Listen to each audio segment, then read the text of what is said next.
friends. I hope you've been well. And I hope you remember me. I know it's been a long time, way too long, but here we are, trying to do another entry in this little video series of things. On the way to the bakery. It is the afternoon prior to production, and so I've just got a bunch of prep to do. I should first and foremost say thank you to each and every one of you. It's been kind of surreal to watch as I neglect the channel entirely and people continue to subscribe. It has stunned me. And as always, this is what tends to pull me back into doing this. Because it's kind of surreal, and I thank you all for the time that you take to watch and to comment and to do all the things that you do. I didn't not do videos like on purpose. It's just a matter of finding a surplus of motivation and time to be able to do so. This entry has been sort of tricky for me because I try to sort of center everyone around a particular theme or narrative. And it's been hard because, in my mind, not much has really changed at the bakery. Small things, but, it's been sort of business as usual, which I mean in a good way. But I guess what I'm coming to you with in this context, in this entry, is that the motivation really did disappear for a while, not just for the video series, but for the bakery in general. Over the months preceding this sort of most recent period, my mental health was not in a good space, and I was finding myself being just angry to be at the bakery. It was a weird time looking back at it in hindsight, but my mental health was sliding. It was, as most small businesses do, it was occupying so much of my time, and I was really struggling against the sleep schedule and all the hours I needed to spend there, and I was motivated to make something of it, but by the same token, it was absorbing all of my energy and then some, while learning about myself more than anything, in terms of what fuels me and what keeps me feeling content and happy to exist, to put it bluntly. Finding that I can't sort of just be hyper-focused on one thing for such an extended period of time. And to that end, welcoming other sort of other passions back into my life. Getting back into music and reconnecting with some musical friends and making music with them, and focusing a lot more on my garden and having friends and a little bit of a social life. I'm trying to be really careful with the things I'm saying here, because I don't want to sound like an ungrateful jerk or sound resentful because the small business that I opened started taking up all of my time and energy, because it's completely voluntary and it is a passion project. So I don't want to sort of just whinge into the void that is the internet. But by the same token, I don't want to call it a cautionary tale, but that's sort of, for lack of a better term, I found personally that sort of sinking completely into one thing, one passion, didn't do me well in the long run.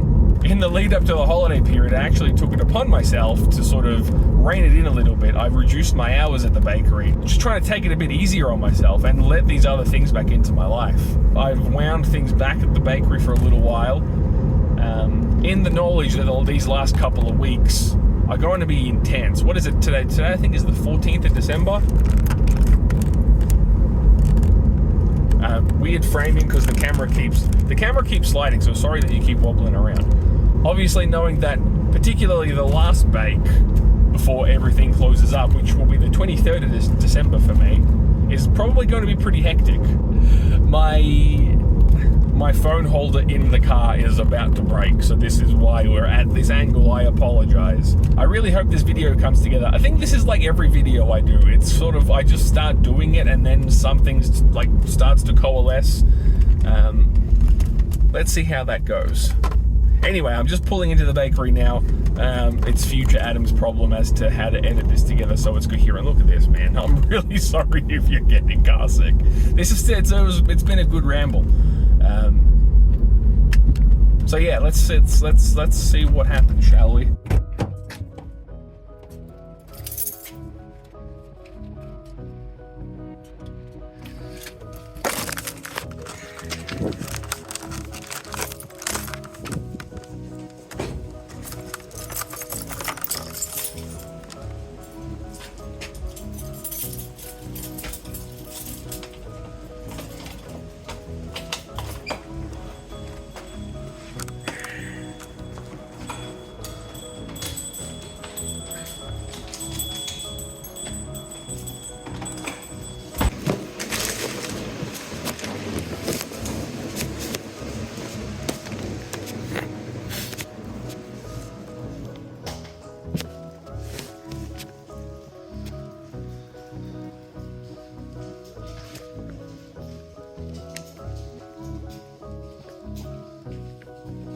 Hey, Si, how are you?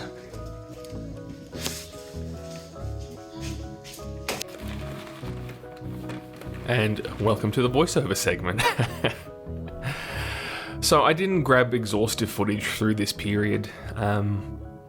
Filming while baking and prepping is challenging, but I'll do my best to fill in the gaps, and hopefully you enjoy nonetheless. So this is just Thursday afternoon prep. Not long after rolling into the bakery. It's mostly just measuring and weighing out some flour and other ingredients I'll need for mixing first thing in the morning. Because basically as soon as I walk through the door, things start. I'm also there to get my starter prepped. And what I'm doing here is I'm actually mixing a batch of starter flour, I suppose. I only use this for feeding my starter and levain. And I just like to combine it all in big batches. It's advice I follow from a baker friend of mine, whose opinion I highly respect. Essentially, in feeding my starter a variety of flours, it's kind of like a good, diverse, healthy diet. I don't fully know all the science behind it, but it seems to work really well for me. And I just prefer to have it mixed in huge quantities rather than having to do it as I need it, which would be incredibly tedious. And there we are, starting to feed the levain for tomorrow's bread. Exciting.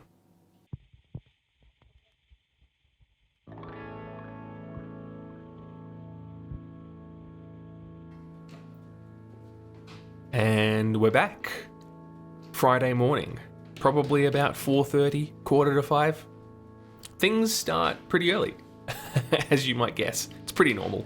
Most bakeries are. I mean, even earlier than me, honestly. So, another feed for the levain. That'll be getting used for bread later. The small mixer just behind me there is also doing its thing. First mix in the morning is for brioche, which I'll use for cinnamon knots and donuts, stuff like that.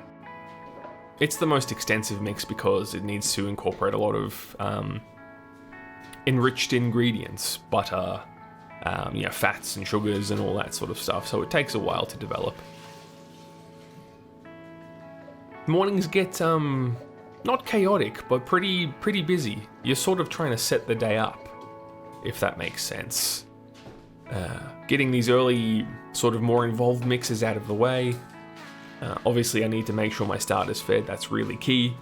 If I leave that too late, then my mixes for the bread gets pushed back, and the whole day falls into chaos.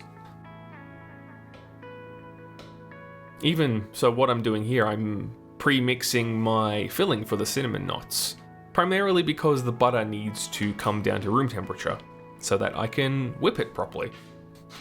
It's those little things, if I forget to do that, I will probably be in a little bit of strife later, so yeah, it's a period of organization and getting one's ducks in a row, making sure to keep the space really tidy because we're going to be making a mess later.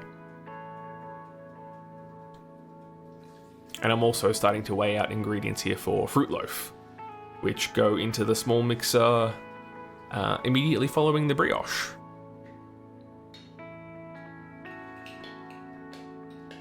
And yeah, breakfast time. These slow moments are kind of few and far between on production days. I'm usually relying on pre-made meals, as in stuff I make myself. These are just overnight oats, one of my favourite breakfasts on baking days, just because it's super easy. And so this is something I haven't shown before either, I don't think. Similar to when I weigh out my starter blend. I pre-weigh all the flour that's going into my bread mixes. It's another one of those things where you just want it to have, you want to have it out of the way in advance, because if I'm trying to weigh out 8 or 10 or 12 kilos of flour while I've got a mix going or other things going on, it's just chaotic and mistakes will happen. And this is the big thing when you're working at this sort of scale. You need to do everything you can to avoid big mistakes, because a boo-boo made early on in the process may only show up several hours later, and then all of a sudden you're missing a whole bunch of dough. Like you'll have product unavailable because you messed something up. The classic is forgetting to add salt to a mix, for example. So even the wrong amount of salt, or if I omit a flour or use the wrong kind of flour, all sorts of things could go wrong. So this is a pretty key, critical step. So I weigh out each mix one at a time. I label the tubs to make sure I don't get confused.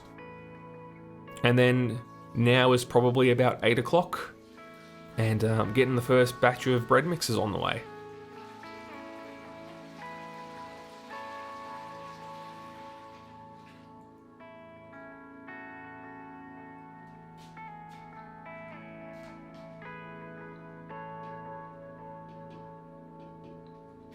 So at this point of the day, both mixers are going. My smaller, so-called specialty mixes happen in the smaller mixer. And then I've got sort of 2 master mixers that happen in the big guy that I'm filling right now. And yes, see the caution, both for the sake of my lower back and to make sure I don't spill flour everywhere.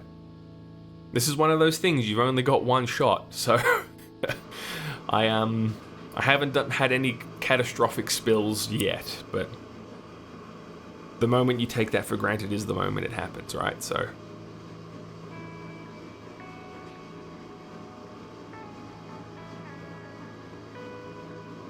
I think here in the interim I'm doing a third mix simultaneously, just by hand.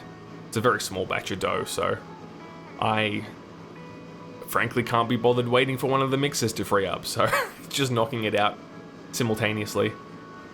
Happens on occasion. Sometimes you've got to pivot, adjust based on that day's demands. I think I'm making some porridge and berry loaves by hand. Oh, we're going on a trip? I think I just wanted to show you my starter here. That's probably about 3.5 hours after feeding. I like to use the levain when it's still pretty young, so apparently I was happy with that.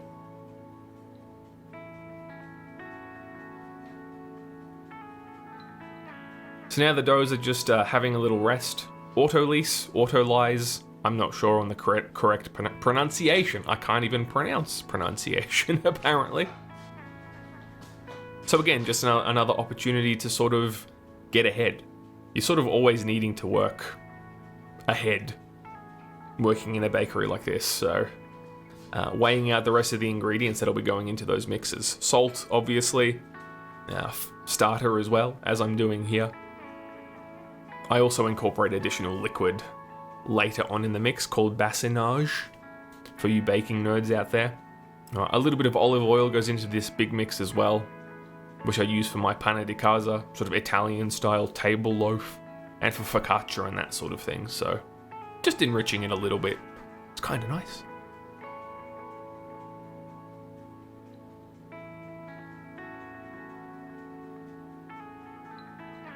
But yeah, it's making sure it's all ready to go. At this point of the day, again, these main bread mixes are one of the busiest points in the day, so the better organized you can be, the smoother it goes, and the less likely you are to make errors. And that's the main thing, is just avoiding mistakes and mitigating stress, honestly.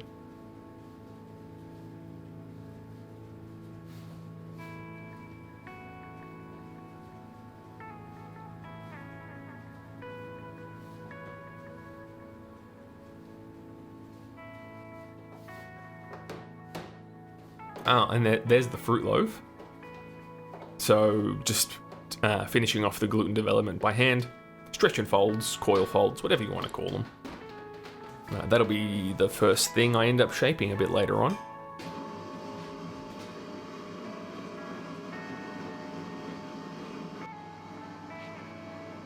And there's the mixes underway. I think probably incorporating the levain at that point. That was the whole wheat loaf, which is locally sourced flour, and that's the panna di casa. And here we have an unintentionally intimate shot as I vacate the smaller mixer, the whole wheat dough. It's a tricky one to unload actually, because I'm about 6'2" and my hands aren't the smallest. So the small bowl makes it kind of challenging at times. I have wrapped my knuckles on the mixer bar on more than one occasion. It doesn't feel nice. And out comes the panna di casa from the big guy, and the battery died apparently. But we go again. In the big mixer then I'll do my other master mix, which is responsible for plain loaves, for seeded loaves, baguettes if I'm making them. And I think I did a 100% spelt loaf in the small mixer rather. And then we move on to gluten development. Again, stretch and folds, coil folds, whatever you want to call them. Much like you may do at home, I'm just doing much bigger batches of dough.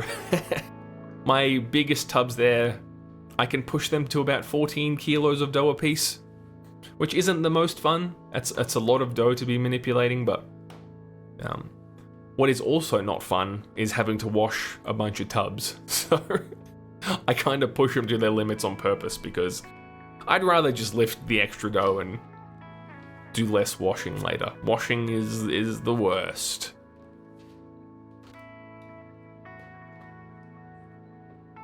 And I tell you what, that little trolley behind me is an absolute lifesaver. Just keep all my dough stacked on there and can move them around nice and easily, because I tuck everything away in a nice warm corner for bulk fermentation.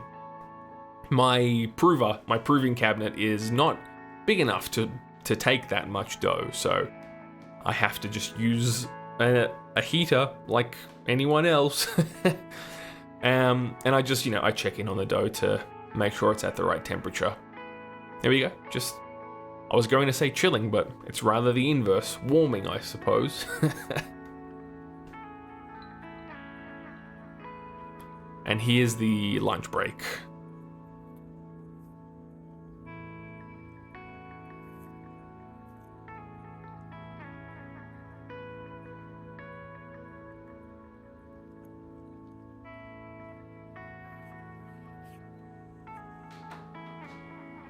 And that was probably about 15 minutes I got to spend outside. And we're back at it again. I've got the fruit loaf there, actually, just pre-shaped and resting.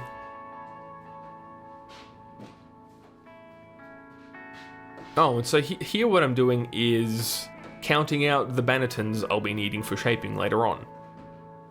I think I quite intentionally tried to capture this, because it's one of those little details that possibly go overlooked in terms of what it takes to do this at this scale. So just based on what I know I'm going to be making later, I'm just counting out the bannetons in their various shapes and sizes and placing them in order, so then I can have a nice stack of bannetons ready to go later, as you can sort of see behind me. Again, just trying to be organized in advance so I don't have to be doing that as I go.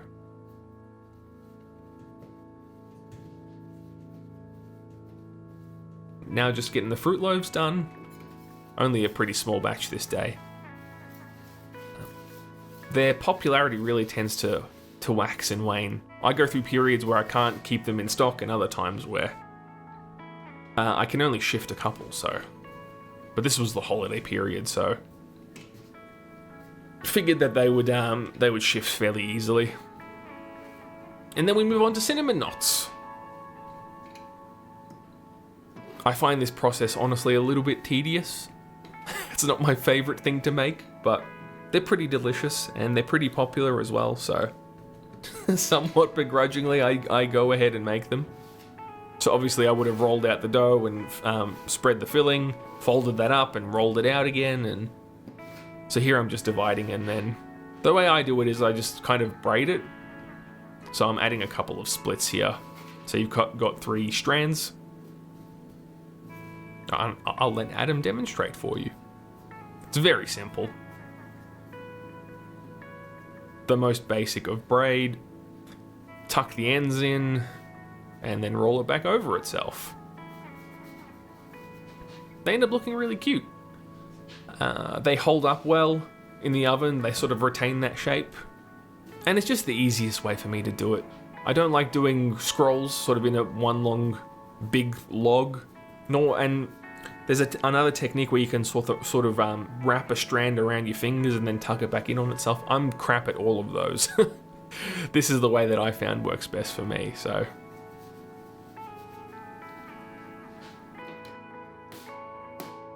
And now we've moved on to bread dough, dividing and shaping. So I think this is the second batch. What we're looking at here is, I think, the spelt loaves. So it's 50% white spelt flour, 50% whole spelt flour, and I add buckwheat and sunflower seeds into the dough as well. So it's just a process of dividing everything up. Just off to my right, your left, is a whole bunch of pre-shaped loaves. I go through an entire mix worth and then just blow through shaping them all. So typically, this is why I also stagger the 2 mixes. I mean, it's partly by necessity because I only have 2 mixes, right? So I'll first divide and shape everything in the first round of mixing. Do a quick clean down because then there's flour everywhere. Then move on to, hopefully I've timed it well enough that the second batch of mixes has completed its bulk fermentation and I can shuffle on to dividing and shaping those. It doesn't always go perfectly to plan because one of the mixes could be bigger or smaller than usual, and you've got to adjust accordingly. I could just be running behind because I've got a lot of pastries to make, or something could have gone wrong, like who knows. But sort of once you get into the rhythms, and so much of running a bakery is just adjusting for unforeseen circumstances, little mistakes. And so that's kind of the biggest skill I think it is that you gain in doing something like this, is not becoming overwhelmed by errors, learning how to adjust for them.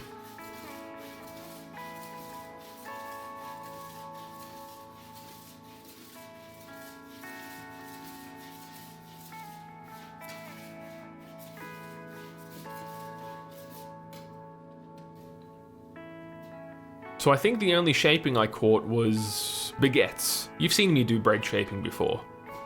I brought baguettes back for the holiday season, hoping that they would sell, and I wanted to make some for my family as well. So if you're a real baker or a French baker, please don't get upset at me. The method I follow for shaping baguettes is not traditional. It's an amalgamation of different techniques I've tried and have been shown. I'm not the best at them, but I do okay, and I think people like them.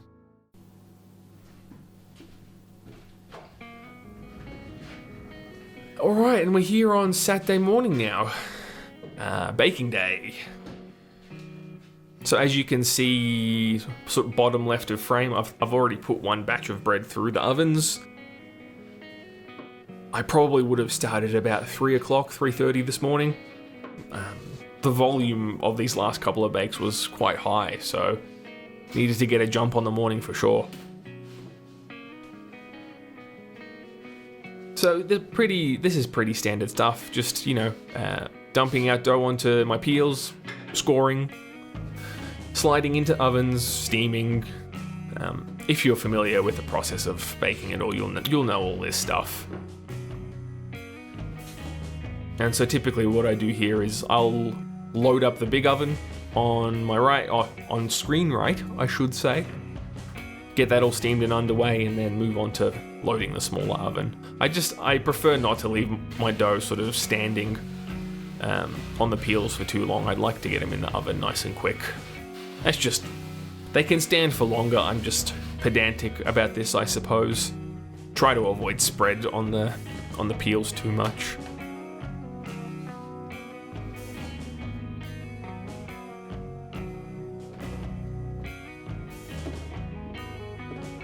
So moving on to the smaller oven. I almost said mixer. Keep the scoring nice and simple. I think these are just plain loaves here. I always just do a single slash for them. Each bread I make, I do have a unique scoring pattern, though none of them are particularly elaborate. It just kind of harkens back to the old days of doing different scoring patterns to delineate between different breads. And that is actually functionally relevant for me.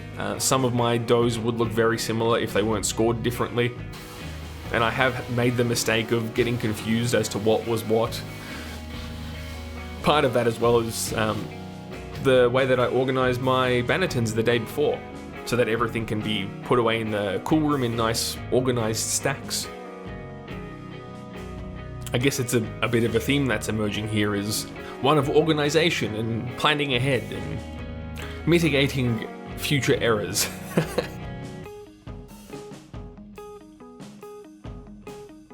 And what do you know? More overnight oats. So I'm not sure what I was doing outside here, but that's the view as the sun rises. Absolutely gorgeous. And I think I did actually manage to capture a little bit of the retail space. So what I'm showing you there is actually where the cool room is. The kitchen itself is actually behind the wall there, so it's a little bit of a journey between the cool room and the kitchen proper. But we make it work.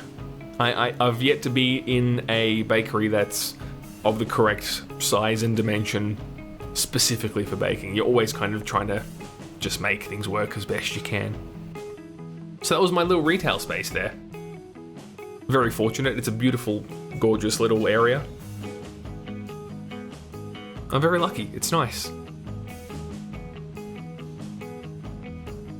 So now we're getting onto the tail end of the bake, I think, and bringing out tinned loaves, some of which I have to bang on the counter because those are untreated tins. They're just seasoned with oil. So you give them a little whack just to make sure they come out in one piece. These sort of 3-in-1 tins are actually non-stick, which is convenient, honestly. It saves so much stress when you're getting the loaves out, because I've had them stick. It's very sad. And the last thing I do every morning is pastries. So I bake my donuts. These are the cinnamon knots that you see here. And I'm just glazing them in, I call it a coffee syrup. It's just a really sweet, thickened black coffee. I'm really not a fan of the cream cheese frosting, and so that's my own little riff on it. And I like them, and I think everyone else really does as well. So after pastries were pretty much done, I get wholesale orders packed, loaded into the car, and then sort of 8 a.m, 8:15, we're out for deliveries. At the moment, I don't have a lot that I deliver. I'm just working with a cafe. I sell them big cafe-style tinned loaves for sandwiches and toast. And then a little bit of retail. Sorry, I sell to a fruit and veg store, like a greengrocer, who sell my loaves retail.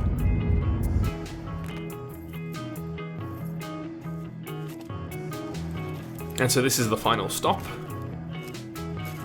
Delivering said loaves to the greengrocer. And then we head back to the bakery for a day of retail. Hopefully everything sells, and I get to go home and get some sleep.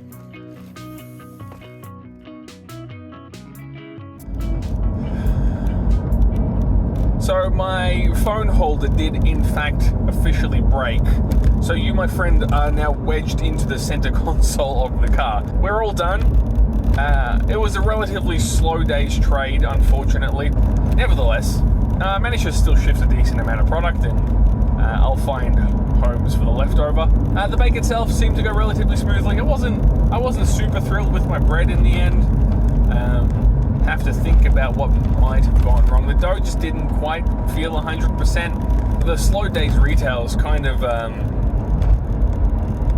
point in opposition to running a bakery or any kind of food business, I suppose. It's that really fickle, unpredictable nature of how people will turn out, how much they're willing to spend. I'm not quite sure how else to articulate this, but I tend to really feel these things. I get really high off the victories, but also really low off the relative failures. Not that today was a failure, but I feel that really closely. I take it personally, which I know I shouldn't, but it can get a bit tough.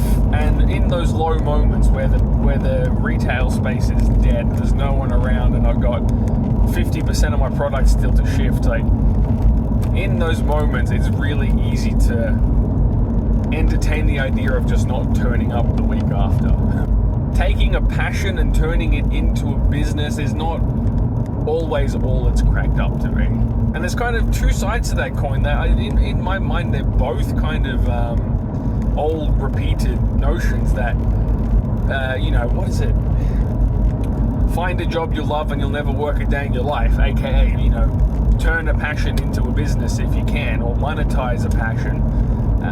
But on the flip side, it's the idea of allowing monetization to sort of infest your sacred space, your creative outlet, whatever it might be. So I guess fundamentally that's one of the big struggles for me is finding a way to keep everything in balance to where I can pay my bills doing something I actually find enjoyment in.